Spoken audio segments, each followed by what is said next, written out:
지으신 이가 하나님, 나를 부르신 이가 하나님, 나를 보내신 이도 하나님, 나의 나 된 것은 다 하나님 은혜라. 나의 달려갈 길 다가도록, 나의 마지막 호흡 다하도록 나로 그 십자가 함께 하시리. 내 종 모세가 죽었으니 이제 너는 이 모든 백성과 더불어 일어나 이 요단을 건너 내가 그를 곧 이스라엘 자손에게 주는 그 땅으로 가라. 3절이요. 내가 모세에게 말한 바와 같이 너희 발바닥으로 밟은 것을 모두 내가 너희에게 주었노니 곧 광야와 이 레바논에서부터 금강 곧 유브라데 강까지 옛 족속의 온 땅과 또 펴지는 쪽 대해까지 너의 용도가 되리라. 해 족속에. 예. 이제 목사님 나오실 때 사랑으로 환영으로 할렐루야로 연접하십시다. 할렐루야. 할렐루야. 감사합니다. 할렐루야. 부족한 종을 이 은혜의 자리에 불러주신 것 감사합니다. 아마도 제가 이 자리에 서게 된 것은 여러 선배 목사님들, 선교사님들에 비하면 참으로 부족한 건 많습니다만은 저는 30살에 예수님을 믿고 32에 신학교를 가서 신학교를 졸업하고 7년 동안 중국에서 선교를 했고요. 그 다음에 저를 파송한 교회 담임 목사로 또 청빙이 되어져서 8년 동안 한국에서 서울에서 담임 목회를 하고 그러다가 이제 하나님께서 미국 이민교회로 불러주셔서 지금 워싱턴 펠로십 교회 김원기 목사님 교회죠. 그 힘으로 지금 3년째 사역을 진행하고 있습니다. 오늘 여러분들과 함께 은혜 나눌 때 선교 전략에 관한 부분들이나 이런 이야기들 아마 오전에 여러 강의들을 통해서 낮 동안 진행이 되었으리라고 믿습니다. 오늘은 저의 삶과 사역 속에서 하나님께서 어떻게 역사해 오셨는지 그리고 그 가운데 우리가 어떻게 선교를 바라보고 해 가야 될 것인지 함께 말씀 나누기를 원합니다. 여기 지금 컵이 없습니다만은 여러분 이걸 컵이라고 한다면요. 이 컵으로 만약에 못을 박으면 어떻게 될까요? 못이 박힐까요? 안 박혀요? 안 박아보셨군요. 김남 목사님. 박힙니다. 박히기는 박히는데 제대로 안 박히죠. 그래서 더 잘 박고 싶어서 컵으로 못을 세게 내리치면 어떻게 될까요? 못은 더 이상 박히지도 않고 오히려 컵이 깨지고 맙니다. 왜냐하면 컵은 못 박으라고 만든 것이 아니고 물을 마시도록 만들어진 것이기 때문에 그렇습니다.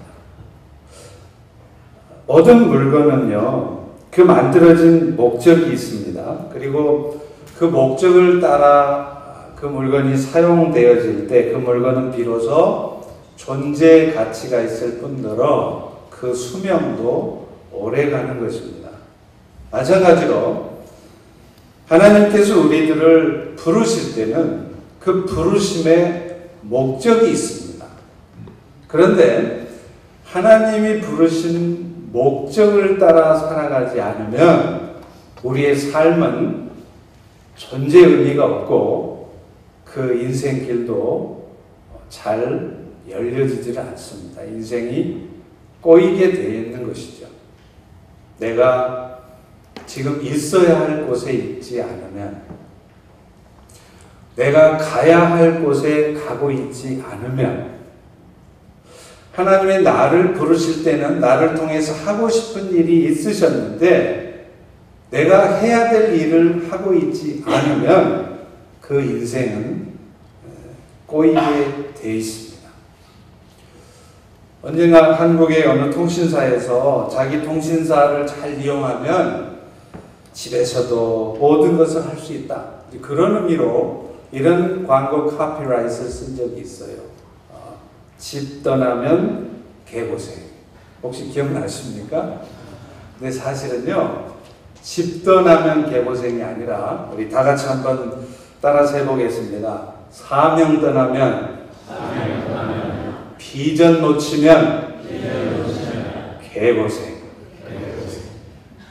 하나님이 우리 각자에게 주신 사명, 하나님이 나를 통해 하기 원하시는 그 비전을 알지 못한다거나 그 사명과 비전을 따라 살지 않으면 내가 아무리 인생을 열심히 살아도, 아무리 내가 사역을 열심히 해도 그 인생은, 그 사역은 막히게 되어 있습니다. 왜냐하면 하나님이 우리를 부르신 분명한 목적이 있기 때문이죠. 요나가 그렇지 않습니까? 잘 아시잖아요. 요나가 하나님이 부르신 사명을 따라 살지 않고 하나님의 뜻과는 정반대되는 다시스로 가고자 할 때 참 묘하죠. 하나님의 뜻을 떠나 가는 길인데도 마침 욥바강에 몇 달마다 한 번씩 오는 배가 딱 기다리고 있는 거예요. 우리 인생에도 그렇습니다. 그게 분명히 사명길이 아닌데, 내가 아는데, 하나님이 나에게 주신 비전이 아닌 걸 아는데도 이상하게 일들은 되어질 때가 있습니다. 내가 바라는 대로 뭔가 길이 열려질 때도 있습니다. 그럴 때 우리는 하나님의 뜻을 의심하면서도 그 길을 갑니다. 나의 뜻을 따라, 내 욕심을 따라. 그런데 그것은 잠시 잠깐이죠.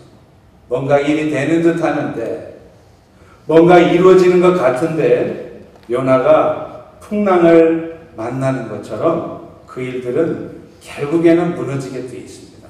막히게 되어 있습니다. 왜냐하면 하나님이 이끄시는 길, 하나님께서 나를 통해서 하시기 원하는 일이 아니셨기 때문입니다. 그럴 때 요나가 자신 때문에 배가 뒤집어지게 생긴 그 상황에서 자기 몸을 바다에 던졌을 때 그제서야 풍랑이 멈추지 않습니까? 요나가 사명을 떠나서 하니까 사실은 요나만 고생하는 게 아니라 요나와 함께 배에 탔던 사람들도 함께 고생이라는 거예요.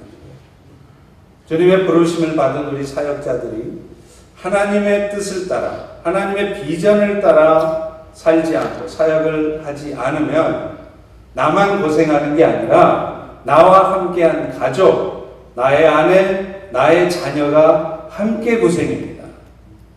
하나님의 부르신 사명을 따라 사역을 하고 살아가지 않으면 내가 섬기는 교회 성도들이 함께 고생이라는 것이죠. 그래서 사실 가장 중요한 것은 하나님이 우리를 부르신 그 사명을 따라, 비전을 따라 살아가는 거예요.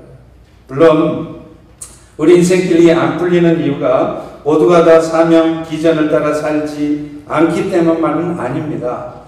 분명히 여러분들 중에도 사명을 따라 살고 있고 비전을 따라 살고 있음에도 그 과정에서 하나님께서는 우리를 낮추기 위해서, 때로는 그 비전을 흔들림 없이 붙들도록 하기 위해서, 그리고 이 모든 일들이 결국은 사람의 경험이나 지식으로 되어지는 것이 아니라 오직 하나님이 하시는 일이라는 것을 확인시켜 주시기 위해서도 우리 인생길이 꼬이는 경우도 있습니다. 그러나 분명한 것은 오늘 우리의 삶이 나의 뜻대로 되어지지 않고 있다면 그 이유가 오늘도 내 삶을 내 뜻대로, 내가 해야 될 사역을 나의 생각대로, 나의 고집대로 이끌어 가려고 하기 때문은 아닌지 돌아봐야 된다는 거예요.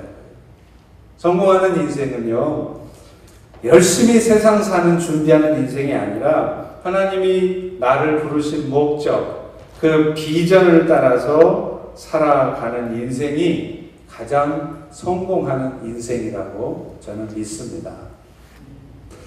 그렇다면 하나님이 우리 각자에게 주신 사명과 비전을 어떻게 알 수 있을까요?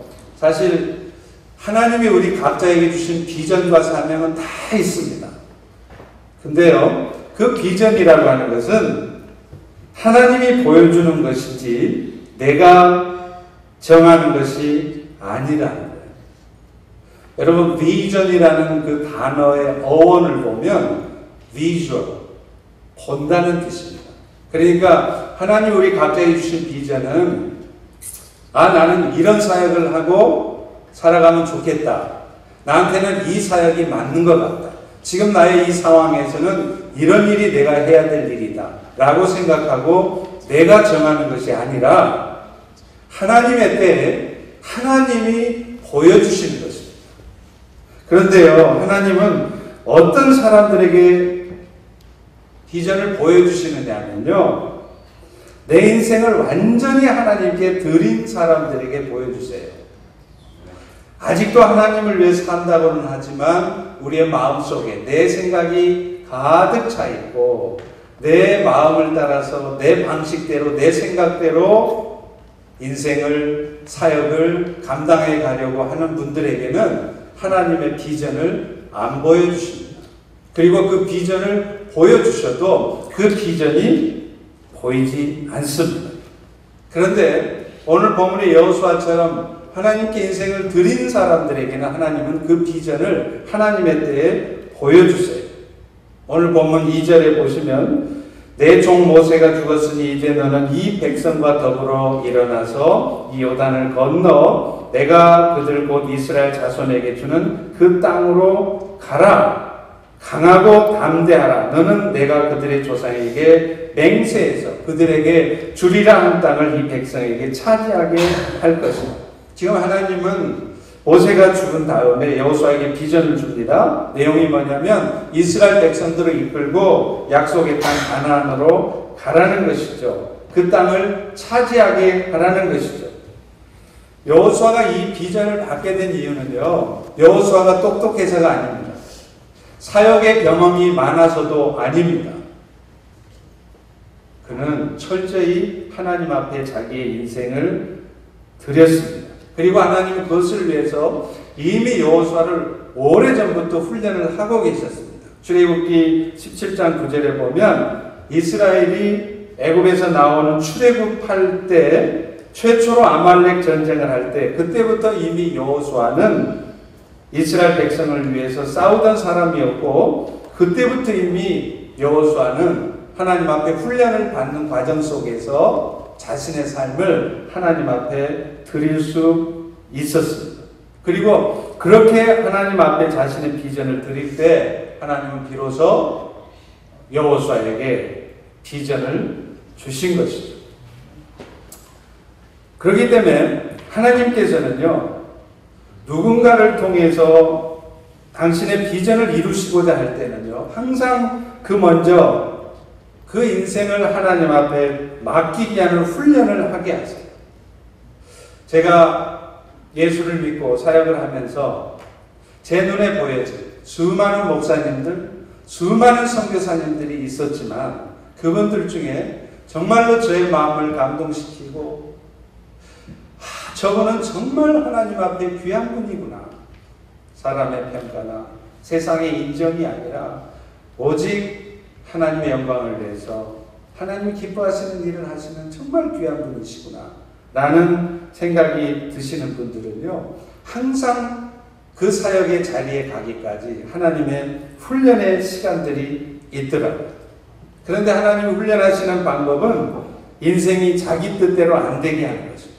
왜냐하면요, 우리 인생은 우리 뜻대로 잘 풀리면요, 우리의 사역이 내가 노력한 만큼 내가 계획된 대로 잘 풀려지면요, 우리의 목양이, 우리가 섬기는 교회가 내가 생각했던 것만큼 잘 성장하고 부흥하게 되면 우리는 하나님께 감사하다고는 하지만 결국은 자기 욕심대로, 자기 뜻대로 인생을 살아가려 하고 사역을 하려고 하게 됩니다. 그렇기 때문에 하나님 뜻대로 살겠습니다. 오직 하나님이 원하시는 곳에 가겠습니다. 나는 지금 그곳에는 정말 가기 싫습니다.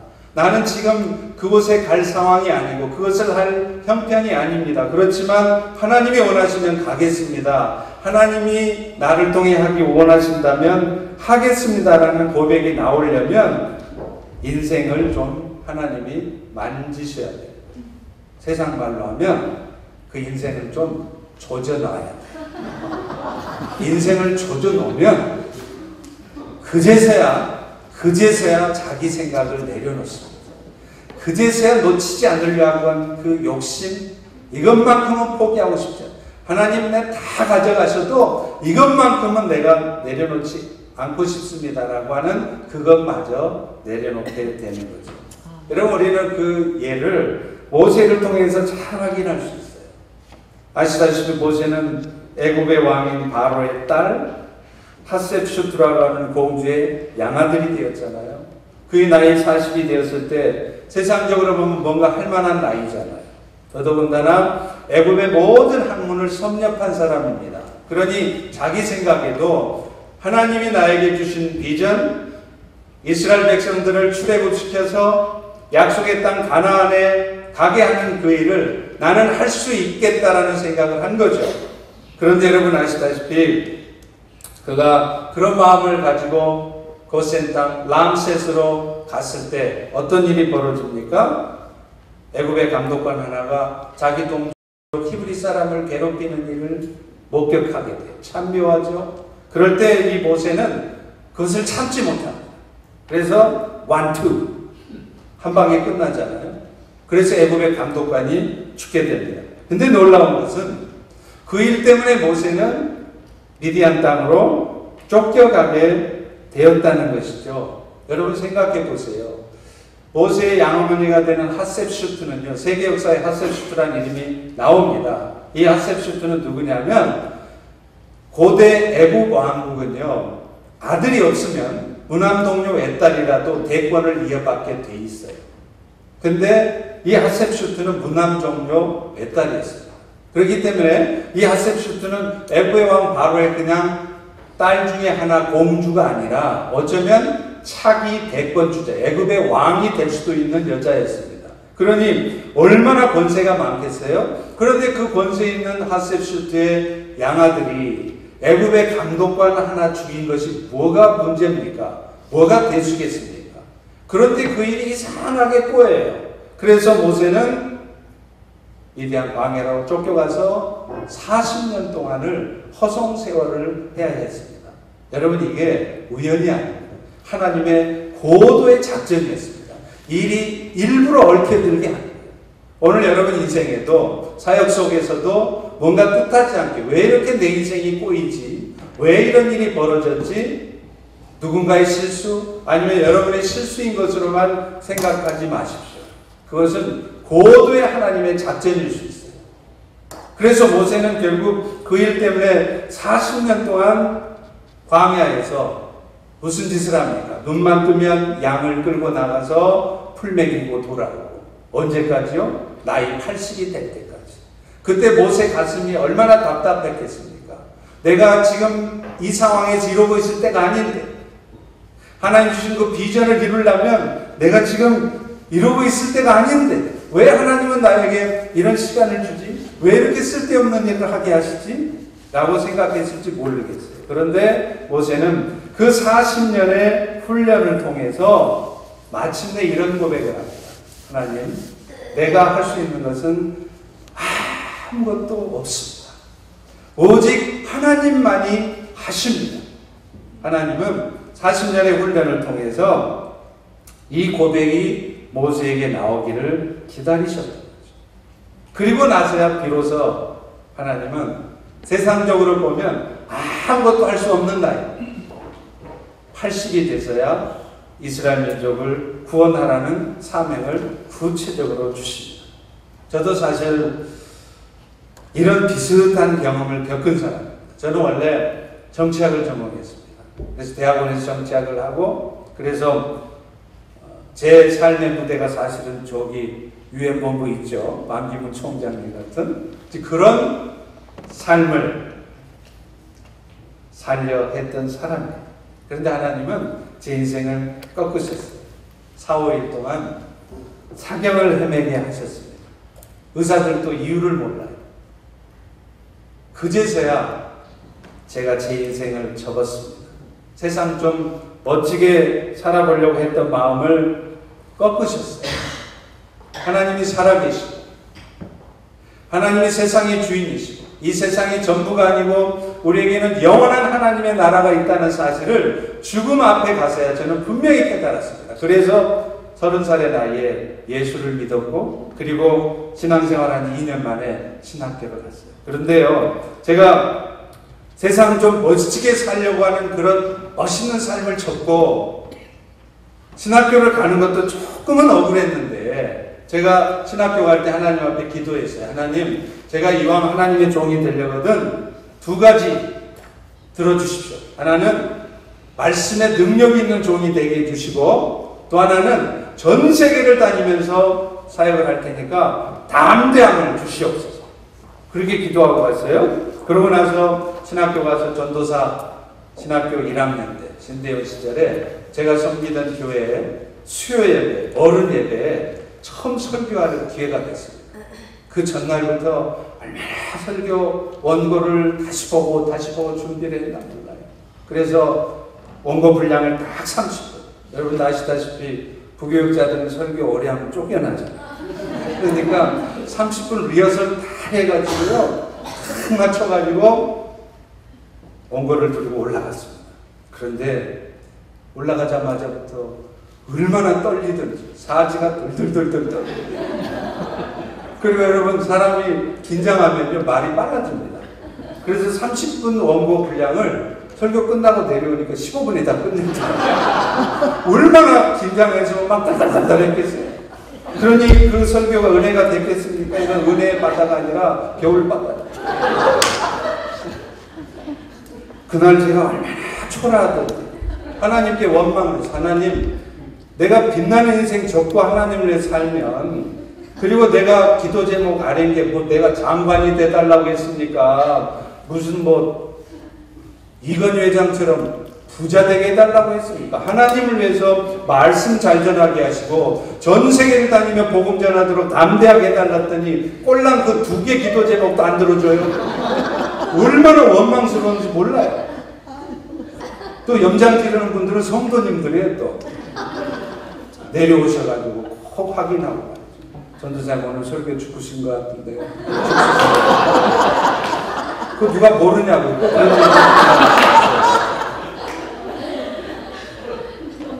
그리고 우리 여기 혹시 평신도 성도님들 계시면 여러분 섬기신 교회 목사님이 설교하고 내려가시면요 목사님이 줄을 쓰셨어도 누구보다도 목사님 자신이 잘 아세요. 그러니까 그 확인 사살하지 마시고 좀 격려를 해도 목사님 오늘따라 왜 이렇게 말씀이 은혜가 되는지.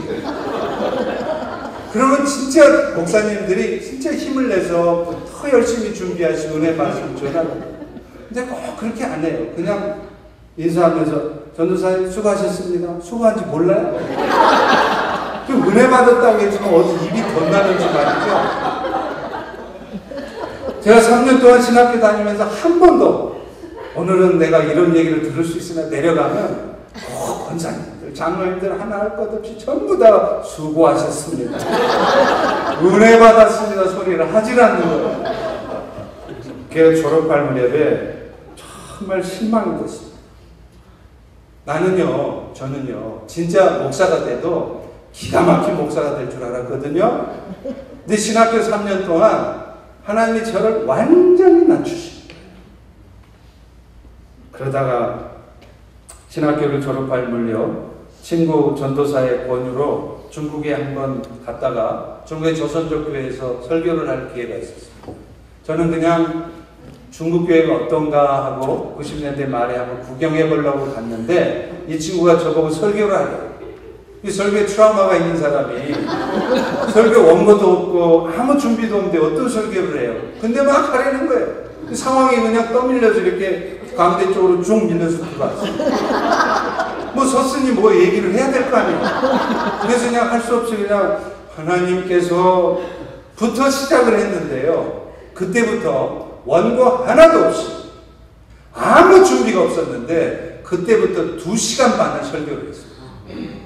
제가 설교를 하면서도 와 나도 이런 설교가 그때 깨달은 게 성령께서 말하게 하신다는 말씀이 이런 뜻이구나. 제가 그때 깨달았어요. 그리고 나서 성도들의 이 모습을 보니까요. 그 눈빛이 얼마나 초롱초롱 빛나던지. 아, 내가 이곳이 바로 일할 곳이다. 내가 신학교를 졸업하면 여기 와야 되겠다. 하나님이 비전을 보여주시고. 그래서 제가 한국에 돌아오자마자 당장 기도를 시작했어요. 하나님, 이 한국에는 일할 곳도 많은데 내가 보니 하나님이 저더러 중국 가라시는 것 같은데 중국 가는 게 맞습니까? 하나님이 가라시면 갈게요. 그러고서 기도를 시작했어요. 그런데 얼마 후에 제가 꿈을 꿨어요. 근데 꿈속에요. 제가 북경공항에 서 있는 거예요. 근데 위에서 어나운스먼트가 나오는 거죠. 광고 방송, 안내 방송이 나오는데 한국에서 오신 김 선생님 전화 받으세요. 그래서 제가 그 꿈속에서 그 전화를 받았습니다. 받았더니 중국의 한족 형제들하고 조선족 형제들이 그러시는 거예요. 선생님 빨리 건너와서 도우세요. 그러시는 거예요. 사도행전 16장 아시잖아요. 사도 바울이 소아시아 갈레디아로 했다가 마게도냐로 가게 된 사건이 있지 않습니까? 꼭 그 꿈을 꾼 거예요. 그러고 탁 깼습니다. 저도 보수적인 신학을 한 사람이라서 오늘날도 분명히 하나님은 꿈을 통해서 우리에게 당신의 뜻을 알려주신다는 건 알지만 저도 꿈을 신뢰하는 사람은 아닙니다. 위험한 부분이 있잖아요. 그렇지만 어찌되었건 저는 기도하고 있었고 너무나도 분명하게 하나님께서 보여주시는 것이었기에 저는 그것을 하나님의 뜻으로 알고 정말로 아무런 준비 없었습니다. 중말도 잘 안 됐고요. 후원도 별로 없었어요. 그런데 이민 가방 2개 들고 우리 애들하고 집사람하고 중국에 들어갔었습니다. 이게 무슨 얘기를 하는 거냐? 하나님의 비전은 내가 정하는 게 아니라는 거예요. 나를 낮추시는 가운데 되는 일 하나도 없는 가운데 쓸데없는 일인 것 같은 그런 일을 하는 것 가운데 하나님은 그 비전을 보여주시더라고요. 저도 그 비전을 붙들고 중국에 들어갔습니다. 근데 중요한 거는요, 여러분, 그 비전이 하나님이 주신 비전이 분명히 맞다면 그 비전은 반드시 이루어진다는 것입니다. 아멘이십니까? 우리 따라서 한번 하겠습니다. 하나님이 주신 비전은 반드시 이루어진다. 반드시가 아니고 반드시. 진짜. 그것이 이루어지지 않았다면 죄송하지만 우리는 거창하게 하나님의 비전이라고 쓰지만 그것은 하나님의 비전이 아니었었습니다. 그것이 분명히 하나님이 주신 비전이 맞다면 어떤 우여곡절을 겪더라도 그 일은 반드시 이루어지게 되어 있습니다. 그 비전은 하나님이 이루시는 것이기 때문에 그렇습니다. 오늘 본문에도 3절 4절에 보면요, 내가 모세에게 말한 바와 같이 너희 발바닥으로 밟는 것은 모두 내가 너희에게 주었노니. 3절에도 그 땅을 주었다고요. 4절에 영토가 되리라고 그러고요. 6절 끝에도 차지하게 하리라. 그 성경 말씀에 보면 이미 그 땅이 여호수아에게 다 주어진 것처럼 말씀하십니다. 그런데 실제로는 손에 단 한 평의 땅도 안 들어와 있었잖아요. 단 한 평의 땅도 손에 쥐어져 있지 않은 이 현실을 보고 사람들은 그렇게 얘기합니다. 목사님, 그게 무슨 비전입니까? 그게 이루어질 것 같습니까? 회장님, 대표님, 그것이 이루어지리라고 생각하십니까? 우리의 현실을 보십시오. 지금 상황에서는 그것은 절대로 이루어질 수 없습니다. 근데요, 이게 굉장히 합리적인 말 같은데요, 논리적인 말 같은데요, 이게 하나님 앞에서는 불신앙의 말이 될 수 있습니다. 오늘날 특별히 미국의 한인 교회들, 또 이 미국의 합리적인 사고와 그런 논리적인 컬처 가운데 익숙해진 여러분들이 자신도 모르는 사이에 하나님이 하시는 일을 가지고 사람의 지식과 사람의 경험을 가지고 논리적인 판단을 가지고 함부로 안 된다고 말하고 있는 것은 아닙니까? 그것은 합리적이거나 실용적이거나 대단히 논리적인 것이 아니라 불신앙일 수 있다는 것을 우리는 기억해야 됩니다. 여호수아가 그것을 보여줘요. 여호수아가 다 끝날 무렵 여호수아 23장 14절에 보면 보라 나는 오늘 온 세상에 가는 길로 가지만 너희 하나님 여호와께서 너희에게 대하여 말씀하신 모든 선한 말씀이 하나도 틀리지 않고 다 너희에게 응하였다. 여호수아가 그 비전을 받았을 때는 돈 한 푼 없었습니다. 한 평의 땅도 없었습니다. 돼 있는 거 아무것도 없었습니다. 도와줄 사람도 없고 후원해준 후원자도 없고. 그러나 여호수아가 끝날 무렵에 하나님은 그 비전, 주신 그 비전 그대로 이루셨습니다. 할렐루야. 비전은 하나님이 이루시는 것입니다. 여호수아서 24장에 보면요, 3절도 5절도 6절도 8절도 계속해서 이 모든 일들을 이루신 분이 바로 모세가 아니라 여호수아가 아니라 갈렙이 아니라 하나님이시라고 말씀해요. 24장에 보면 주어가 전부 다 이렇게 되어 있습니다. 내가 모세와 아론을 보냈고 내가 너희 조상을 애굽에서 인도하여 냈고 내가 너를 요단 저쪽 에모리 땅에 들어가게 했고 심지어는 내가 왕벌을 너희 앞서 보내어 아모리 족속의 두 왕을 쫓아내. 그 일이 여호수아가 열심히 싸워서 어쩌면 선교사님들이 열심히 노력해서가 아니라 하나님이 하신 거예요. 하나님은 당신이 주신 비전을 당신의 방법대로 반드시 이루시는 것입니다. 그렇기 때문에 우리에게 중요한 것은 이것이 하나님이 주신 비전인가를 확인하는 것이 중요합니다. 그것을 이루기 위해서 내가 얼마나 갖추었고 현재 상황이 어떤가를 판단하는 것이 중요한 것이 아닙니다. 그것이 비전이 하나님 주신 비전이 맞다면 지금 아무것도 되어 있지 않는 것 같을지라도 하나님은 반드시 그것을 이루시는 줄을 믿으시기 바랍니다. 제가 중국에 처음 선교하러 갔을 때 아까 말씀드린 것처럼 워낙 급하게 들어갔습니다. 그래서 후원은커녕 정말 더 잘 안 됐어요. 근데 그러다 보니까 제 마음속에는 언어에 대한 부담이 있었어요. 그래도 명색이 중국 선교하러 가는 사람이 중말도 못해갖고 어떻게 되나. 그래 중말도 열심히 공부도 하고 그러면서도 마음 한편에 부담은 참 많았습니다. 근데 어느 날요, 제가 택시를 탔는데 저를 같이 통역해 주면서 도와주는 조선족 자매가 있었습니다. 근데 항상 택시를 타면 제가 뒷자리에 앉고 그 자매가 앞자리에 앉고 이렇게 됐어요. 근데 택시를 급하게 타느라고 이게 거꾸로 돼가지고 그 자매가 뒤에 앉고 제가 운전수 옆에 앉은 거예요. 여러분 잘 아시죠? 중국 사람들 그 말 많은 거. 운전석 옆에 앉으니까 저한테 막 말을 거는 거예요. 중국말로. 근데요, 저는요 그 말을 하나도 못 알아듣는 거예요. 근데 저는 성품이 보기도 좀 착하게 생겼잖아요. 그죠? 남 아프게 하는 말을 잘 못해요. 그래서 혹시 못 알아들어도 그냥 내가 뭐 잘난 척 하려고 그러는 게 아니라 그 사람이 얼마나 수고해서 말하는데 내가 못 알아듣었다라고 그러면 얼마나 기운 빠지겠어요. 그래서 알아듣는 척 고개도 끄덕여 좀 이렇게 했어요. 중국말로는 그러니까 하오 그럽니다. 하오 이렇게 해줬어요. 그랬더니 이 사람이 얘기하면서 예수 그리스도 교회 막 어떻게 그 얘기 하더라고요. 그건 제가 알죠. 예수 그리스도가 예수지도 교회가 짜오후이 뭐 이러는데 짜오후이가 어쩌고 예수지도가 어떻고 그래요. 그래서 이 사람이 뭐 교회 예수님 얘기하는 거구나. 좋은 얘기네. 뭐 이렇게 하고 있는데 갑자기 이분이요. 지가 막 말을 하다가 나한테 물어보는 거예요. 중국말은 끄트머리가 막 하면 물어보는 거죠. 그래서 정말 막 하면 물어가지고 이렇게 할 수가 없잖아요. 대답을 해줘야 돼요. 근데 위기가 온 거죠. 그래서 어떻게 해야 되나 하다가 그냥 한번 웃어줬습니다. 그래서 이렇게 했죠. 그랬더니 오늘 여러분처럼 지가 막 박수를 치고 막 좋아하는 거예요. 그러다 택시를 내렸어요.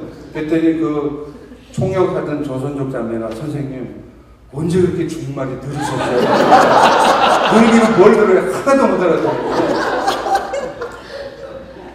근데 그 자매가요 이렇게 얘기를 하는 거예요. 그 운전수가 저한테 그랬다는 거예요. 당신 둘을 보니까 아무래도 행색이 예수 믿는 사람들 같다. 근데 자기도 마음속에 늘 언젠가 때가 되면 예수님을 믿고 교회를 가고 싶은 마음이 있었다는 거예요. 근데 오늘따라 당신 같은 사람을 만난 걸 보니까 내가 이제는 교회를 나가야 될 때가 된 것 같다. 그렇지? 하고 물어본 거예요. 그래서 내가 그럼 그렇지. 그랬더니 막 좋아하고 이제 자기가 교회를 가겠다 그랬다는 거예요.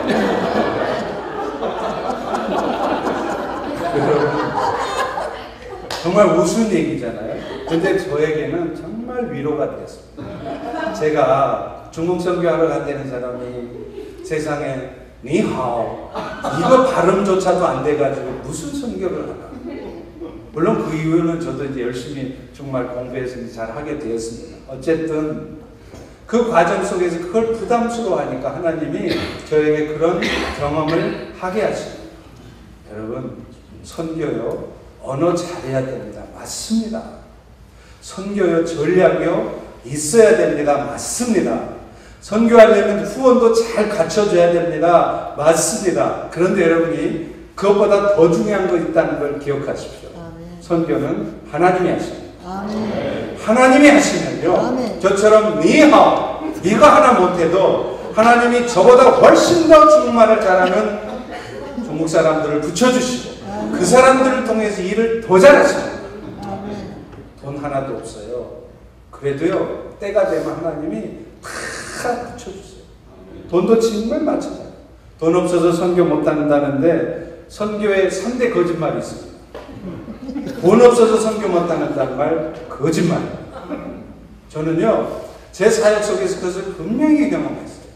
제가 초창기에는 그때 한참 그 고난의 행군 시대라고 해서 탈북자들이 중국으로 막 넘어올 때입니다. 그래서 초창기에는 제가 탈북민들이 같이 중국 안에서 공동체 생활, 밖에를 못 나가니까 하루 종일 그 아파트 층집이라 그럽니다. 그런 아파트에 모여서 같이 하루 종일 우리 전재덕 선교사님 얘기하신 것처럼 성경 읽고 계속 그렇게 하거든요. 제가 그 공동체들을 순회하면서 성경 가르치는 그 일을 했어요. 근데요, 어느 그 북경 아래 칭황다오라는 진황도라는 그 중국 주석 별장이 있는 도시에 거기 이제 방문을 해서 한 2, 3주 제가 성경 학습을 했어요. 근데 학습이 끝날 무렵쯤 돼서 그 조선족 형제가 그러는 거예요. 선생님, 이제 우리 내일부터 금식 기약 같습니다. 그러는 거예요. 그죠? 아, 금식이요? 좋죠. 하십시다. 그랬더니 분위기가 좀 이상해요. 금식이 아니라 굶식해야 되는 상황. 생활비가 다 떨어졌다는 거죠. 그러니 한국에서 온 선교사인 당신이 책임지시오 이 말 아닙니까? 근데 저도 생활비가 없었어요. 정말 하나님만 믿고 왔기 때문에 그냥 여기서 2, 3주 사역하다가 또 다른 곳에 가서 사역할 그런 교통비 정도? 그런 정도밖에 수중에 돈이 없었습니다. 근데 고민인 거죠. 당장에 우리 형제들이 내일부터 굶는다는데 또 내가 이곳에 사역을 마치고 또 다른 곳에 가면 사역을 해야 되는데 교통비로 써야 됩니까? 아니면 이곳 형제들의 생활비로 써야 됩니까? 저는요 정말로 그 돈 하나도 안 아까웠습니다. 하나님이 말씀하시면 생활비든 교통비든 어느 쪽이든 내놓습니다. 그렇지만 하나님의 뜻이 무엇인지 모르겠습니다. 하나님 알려주세요. 기도했어요. 근데 그 다음날이요 매일 새벽에 성경 한 장씩을 순서를 따라서 큐티를 하는데 그날 새벽 본문이 요한일서 3장이었습니다. 근데 3장 17, 18절을 읽는데 이 말씀이 나와요. 누가 이 세상 재물을 가지고 형제의 궁핍함을 보고도 도와줄 마음을 닫으면 하나님의 사랑이 어찌 그 속에 거할까 보냐. 여러분도 진실로요. 여러분의 마음을 다 내려놓고 여러분의 고집과 생각을 욕심을 기득권을 다 내려놓고 하나님의 뜻을 구하면 하나님은 반드시 말씀하십니다. 저에게 분명히 말씀하셨어요. 생활비로 내놓으라는 거죠. 다른 곳에 가서 사역할 사역비, 교통비 그건 내가 할 테니까 내놓으라는 거 아니에요? 그 다음날 저 두 말 없이 내놓았습니다. 내놓으면서도 마음속에 기대는 있었죠. 여러분도 그런 기대를 갖잖아요. 내놓으면 뭔가 주실 줄 알고. 그래서 아마 내가 떠나기 전에는 하나님이 최소한 껍데기는 아니어도 뭐 건전치기는 해주시지 않겠나 하는 뭐 그런 기대가 있었죠. 근데 이게 떠나는 날이 됐는데도 안 주시는 거예요. 근데요, 묘하게 그때 제 마음속에 이런 확신이 있더라고요. 하나님이 책임지십니다. 그래서요, 제가 그 뱉어놨던 돈 다시 달라고 그럴 수는 없고, 선교사 체면에. 그래서 하나님, 내가 기차역에서 이틀이든 3일이든 노숙을 하는 한이 있어도 하나님이 책임지실 때까지 나는 하나님이 하시는 것을 보고 싶습니다. 하나님 책임지세요 하고 우리 애랑 우리 집사람이랑 가방 들고 그 아파트 문을 밀고 나갔어요. 근데 문을 밀고 나가는데 진짜 마음이 무겁더라고요. 그 철문만큼이나. 왜냐하면 그 사람들은 탈북자지만 저는 나가는 순간 탈남자가 되잖아요. 생활비가 없고 교통비도 없고 진짜 하나님이 보험금 해주지 않으면 진짜 쫄딱 그 노숙자 되면 보험내시 되는 거예요, 중국에. 근데요, 철문을 밀고 쫙 나가는 그 순간에 저 아래에서 누가 헐레벌떡 막 뛰어오는 소리가 들려요. 봤더니 바로 전주에 그 진황도라는 곳에서 사업을 하시던 한국 사업가가 있어요. 큰 회사는 아니고 조그만 중소기업을 하시는데 이분이 그 주일날 와서 예배를 같이 드리시는데 많이 은혜를 받으시더라고요. 그러더니 이분이 막 뛰어오더니 아니 선생님 가시면 가신다고 얘기를 하시지 제가 가시는 걸 몰랐잖아요 하면서 품속에서 봉투를 쫙 주시고 할렐루야. 타이밍이 기가 막히잖아요. 아니 그냥 제가 내놨을 때 그로부터 며칠 후 번전치기 하면 꽃배기로 주시면 제가 얼마나 마음이 편해요. 근데 꼭 어떻게 그 마지막 순간까지 last minute까지 시간을 끄시냐 이 말이에요. 그게 하나님이 하시는 일이에요. 저를 시험하시는 거예요. 그 상황에서 제가 흔들리는지 그 조선족 지도자한테 다시 돈 내놓으라고 하는지 안 하는지를 보시겠다는 거죠. 근데 저는 믿음으로 그걸 밀어붙였습니다. 그랬더니 last minute에 그 한국인 사업가를 통해서 봉투를 주신 거예요. 제가 그 봉투를 받아들고 다른 때 같으면 버스 타고 갑니다. 저는 선교하면서 비행기를 타본 적이 없어요. 버스를 타고 갔는데 그날따라 신이 나서 택시를 탔어요. 택시를 타가지고 그래도 이제 액수 확인해야 되죠. 얼마나 죽었나? 제가 소름이 끼쳤어요.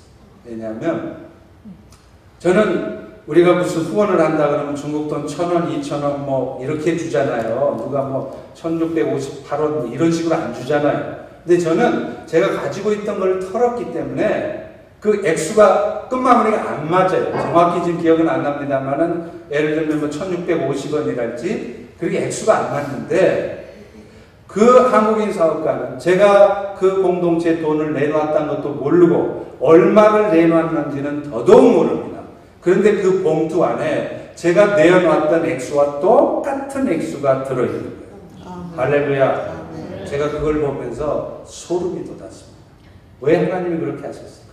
라스트 미니까지 저를 믿음을 시험하시더니 마지막에 똑같은 액수를 주신 것은 아들아, 네가 나를 위하여 너의 것을 희생한 것을 내가 안다는 것을 하나님이 알려주시는 거 아닙니까?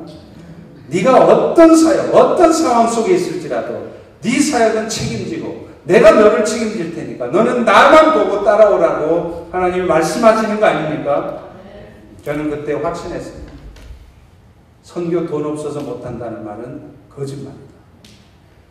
필요하면 하나님은 어떤 방법을 통해서라도 반드시 공급하시고 실제로 그 이후로 제가 선교를 7년 정도 하고 단임 목회를 8년 하고 미국에 와서 2년 3년째 사역을 하면서 단 하루도 단 한 번도 돈이 없어서 하나님이 기뻐하시는 해야 될 일을 하지 못한 적은 없었습니다.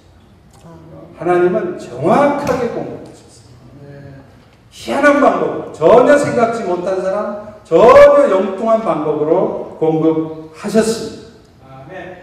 하나님이 하시는 거예요. 저는 자녀 문제로도 마찬가지라고 생각합니다. 저도 선교사였지만 저는 선교사 시절에 우리 아이들을 인터내셔널 스쿨에 보낼 돈이 없었습니다. 돈이 없었지만 돈이 있었어도 안 보냈을 겁니다. 로컬 스쿨에 보냈어요. 우리 애가 한 번은 그 초등학교 1학년 때 그 중국 소학교에 그 지역에 있는 중국인 학교에 애가 갔는데 애를 바래다 주고 돌아오는데 우리 아이가 월요일이라고 해서 그 학교가 조회를 하더라고요. 우리 한국도 옛날에 기억나세요? 일주일에 한 번씩 월요일날 운동장에 다 모여서 이렇게 줄 서서 조회하고 했잖아요. 우리 애도 이렇게 조회를 하는데 이놈 자식이 아빠가 뒤에 있는 걸 아니까 힐끗힐끗 하다 보니까 이 줄이 틀린 거예요. 근데 그 줄이 틀린 거를 그 선생이 우리 애를 발로 치는 거예요. 제가 그걸 봤어요. 얼마나 마음이 아프던지 당장 가서 그냥 이런 놈은 내 학교 안 보낸다고 데리고 오고 싶었습니다. 그러나 그때 제 마음속에 저 아이가 이곳에 평생 있어야 된다면 어차피 겪어야 될 일이라면 일찍 겪는 게 낫다. 하나님 우리 아이의 마음도 붙들어 주셔서 상처받게 하지 않으실 것이다. 저는 그런 믿음 가운데 아이가 맞도록 가만 내버려 뒀습니다. 저는 그렇게 사역을 했어요. 근데 제가 정말 아쉬운 것 중에 하나가 우리 선교사님들이 선교지를 결정할 때 어떻게 자녀 교육에 유익한 곳으로 선교지를 결정하느냐 이 말이에요.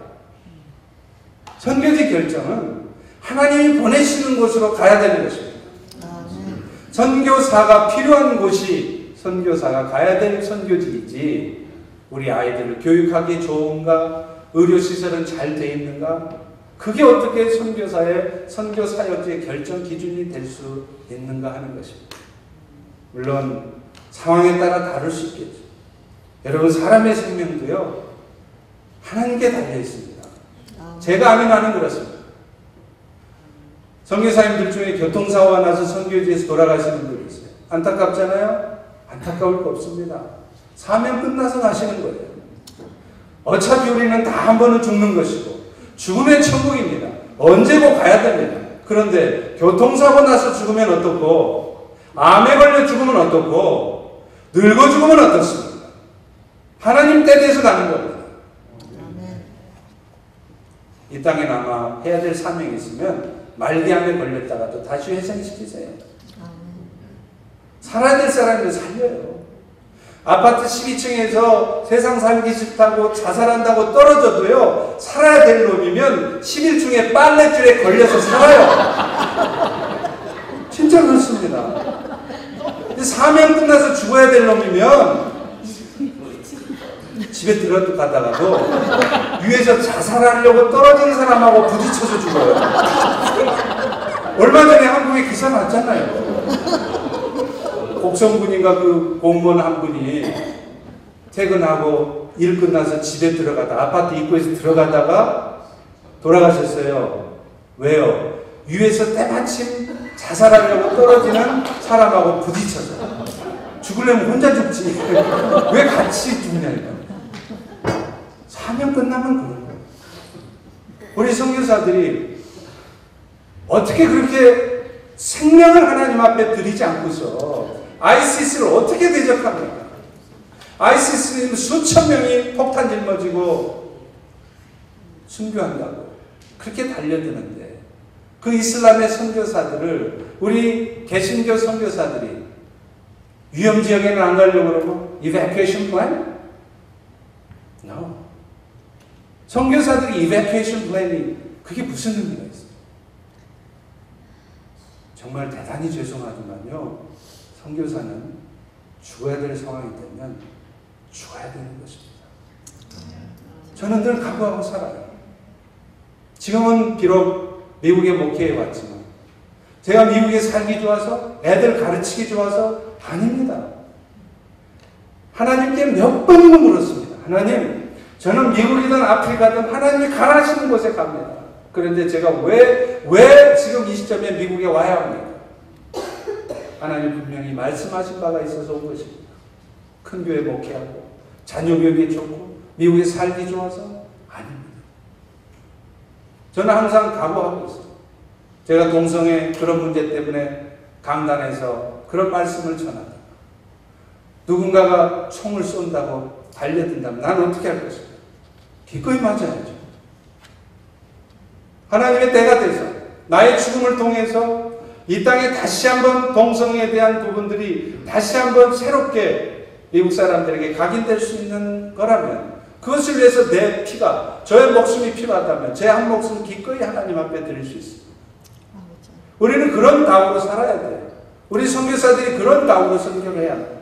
그런데 자녀 교육에 좋은 지역, 의료시설이 좋은 지역이 어떻게 선교사의 선교지가 될 수 있습니까? 하나님 앞에 생명을 드리면은요, 진짜로 하나님이 일하세요. 하나님이 반드시 책임지십니다. 필요한 사람 붙여주시고, 필요한 자금, 돈 다 주세요. 저는 정말로 그것을 믿습니다. 오늘 우리에게도 하나님은 분명히 말씀하세요. 강하고 담대하라.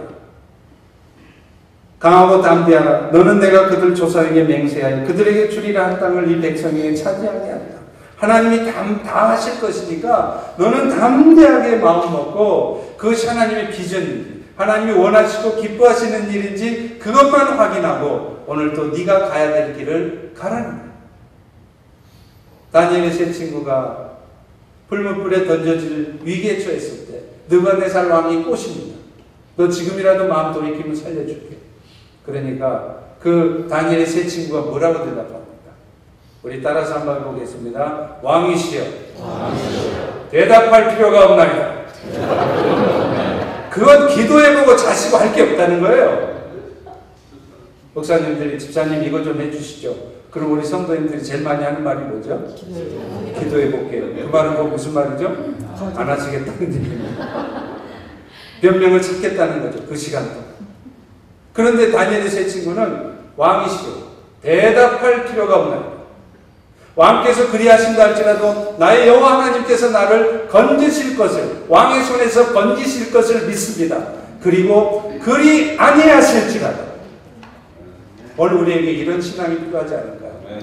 이렇게 흔들리지 않고 우리가 가야 될 길, 우리가 있어야 될 자리, 우리가 해야 될 일을 하고 있으면 나머지는 주님이 다 하세요. 다윗 왕이 죽을 때 솔로몬 아들에게 유언 남기잖아요. 그 유언이 뭐 대단한 건 줄 아세요? 아니에요. 열왕기상 2장 2절에 보면 네가 힘써 대장부가 되라 이렇게 말해요. 근데 대장부가 되라는 말이 일본 말로 하면 대장부 그 한자가 다이조부입니다. 그래서 다이조부 데스. 그러면 이게 일본 말로 하면 괜찮습니다 이 말이에요. 저는 이 말이 일본에서 한번 집회를 하다가 제가 그걸 깨달았어요. 아, 이게 힘써 대장부가 되라고 다윗이 유언한 내용이 그 얘기구나. 그러니까 힘써 대장부가 되라 이 말은 무슨 일이 터져도 어떤 상황이 돼도 뭐라고요? 다 같이 따라서 하겠습니다. 다이조부 데스. 괜찮습니다. 경상도로 괜찮습니다. 충청도로 괜찮아요. 일본말로, 중국말로. 저는요, 여러분, 아까도 얘기했지만 선교의 언어가 그렇게 많이 필요하지 않다고 생각해요. 어떤 상황이 돼도 no problem. 메이슬. 태국말로 하면 my belai. 조선족말로 하면 일 없습니다. 일 없다는 게 할 일 없다는 얘기가 아니라 괜찮다는 얘기예요. 원장님, 목사질하기 힘드시죠? 일 없습니다. 괜찮습니다. 여러분, 그 나라 말 몰라도요, 어떤 상황이 돼도 오늘도 내 안에 사시는 예수. 저는 개인적으로 갈라디아서 2장 20절을 제일 좋아합니다. 이제부터 사는 것은 네가 아니라 네 안에 예수께서 사신 것이다. 그러므로 너는 이제부터 너를 위하여 몸 버리신 예수를 믿는 믿음 가운데서 살아. 할렐루야. 오늘도 예수가 우리 안에 있어요. 모든 사탄의 권세를 이미 십자가로 승리하신 그 예수가 오늘도 제 안에, 여러분 안에 있습니다. 그 예수를 보세요. Fix your eyes on Jesus, not on problems. 문제를 쳐다보면 여러분이 밤새 고민해봐야 한숨밖에 안 나와요. 답 안 나옵니다. 그런데 예수를 묵상하잖아요. 그러면 마음에 확신이 와요. 평강이 와요. 이미 승리하신 예수. 이 모든 상황도 다 알고 계십니다. 나 별일 없다. 메이스, 마이 벨라이. No problem. Okay. 그렇게 하고 있으면 진짜 주님이 역사하시지 않겠습니까? 저는 이 마지막 때 하나님이 우리 한민족을 사용하실 것을 분명히 믿습니다. 왠지 아세요? 이제 정말 주님이 오실 때가 멀지 않았습니다. 그런데 여러 부분에서 보면 하나님은 정말로 우리 한민족을 쓰십니다. 오늘날 김정은이가 지금 핵을 들었다 놨다, 미사일을 쏘네 안 쏘네, 이런 일이 왜 터질까요? 저는요, 이런 일들을 통해서 우리 남한 교회들을 하나님이 새롭게 하시는 것이라고 저는 믿습니다. 이제 하나님의 때가 되면 남북한은 어떤 방식으로든 통일되게 될 것입니다. 저는 믿고 확신하는 게 있어요. 이 마지막 때, 주님이 다시 오시기 멀지 않은 이 마지막 때에 이슬람 지역까지 생명을 바치고 나아가서 복음을 전할 수 있는 사람들은 북한교회, 지하교회 성도들입니다. 10만에 가까운 북한의 지하교회 성도들은 이미 삶과 죽음을 이미 넘나든 사람. 이제 통일이 되면 북한 땅에 수많은 하나님의 종들이 세워지게 될 것입니다. 그리고 하나님은 그들을 통해서 전 세계 방방곳곳에 지금 우리가 남한이 감당하고 있는 이 세계 선교와는 비교가 되지 않을 만큼 엄청난 선교사들이 전 세계 땅으로 나가게 될 것입니다.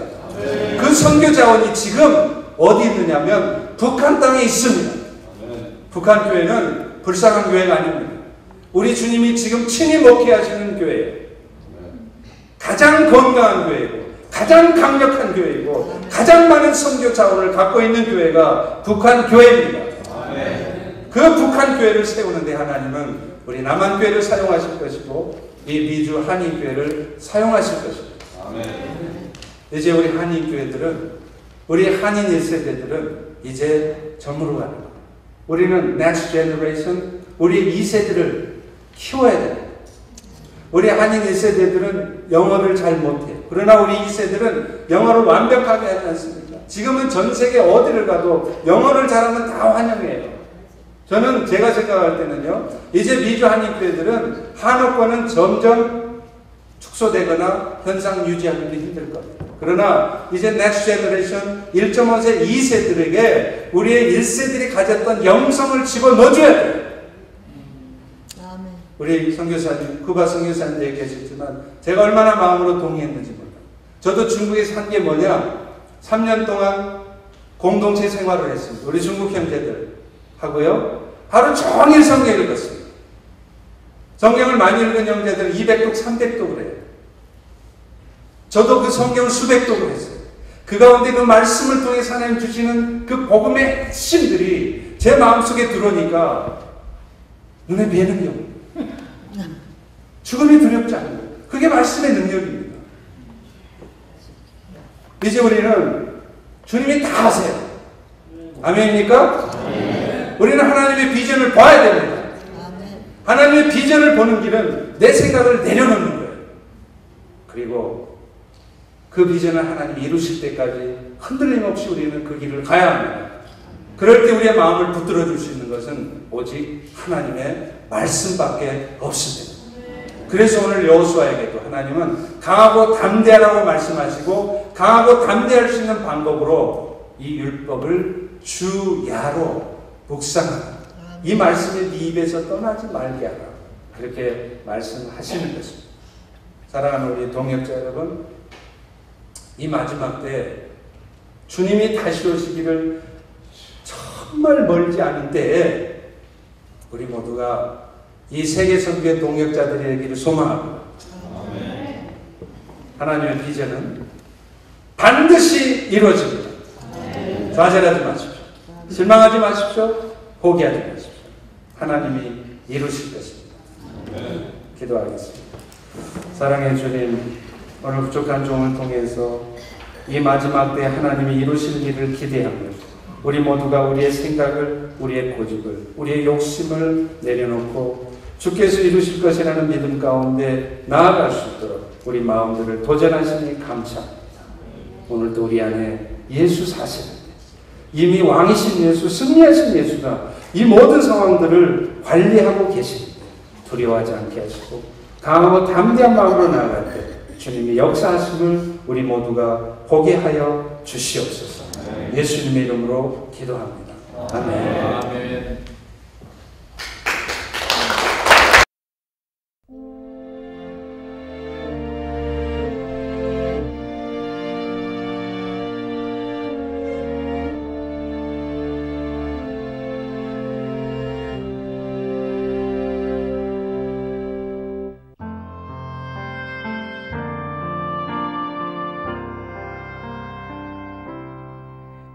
나를 지으신